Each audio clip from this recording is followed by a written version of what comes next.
ఏదో అబ్రహాముని టెస్ట్ చేశాడు, కొడుకును బలివ్వమని. అబ్రహాము విశ్వాస పరీక్ష పెట్టాడు. అబ్రహాము బలివ్వకపోతే నీకు టెస్ట్ పెట్టాను అవసరం లేదని ప్రత్యక్షం. ఈ కాకమ్మ కథలు కాదు, నిజంగానే బలి అడిగాడు, బలి తీసుకున్నాడు కూడా. యెఫ్తా కూతుని దహన బలి తీసుకోవాలా? తర్వాత నిర్గమాకాండంలో చిన్నపిల్లలని నాకు ప్రతిష్ఠించాలి, మీ సంతానంలో మొదటి సంతానాన్ని నాకు ప్రతిష్ఠించాలి, అలా ప్రతిష్ఠించిన వాటిని విడిపించకూడదు, తప్పకుండా హతం చేయాలంటాడు. ఆ రెఫరెన్స్ కూడా ఇస్తాను చూడండి. కాబట్టి నరబలి స్వీకరించేవాడు. ఆటవికమైనటువంటి ఆచారాలు. ఇతర మతస్థుల్ని చంపమని చెప్పటం, ఇది మరీ దారుణం.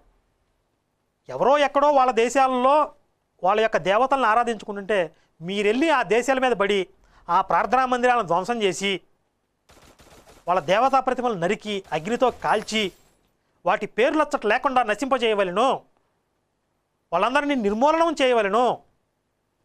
ఈ విధంగా ఉగ్రవాద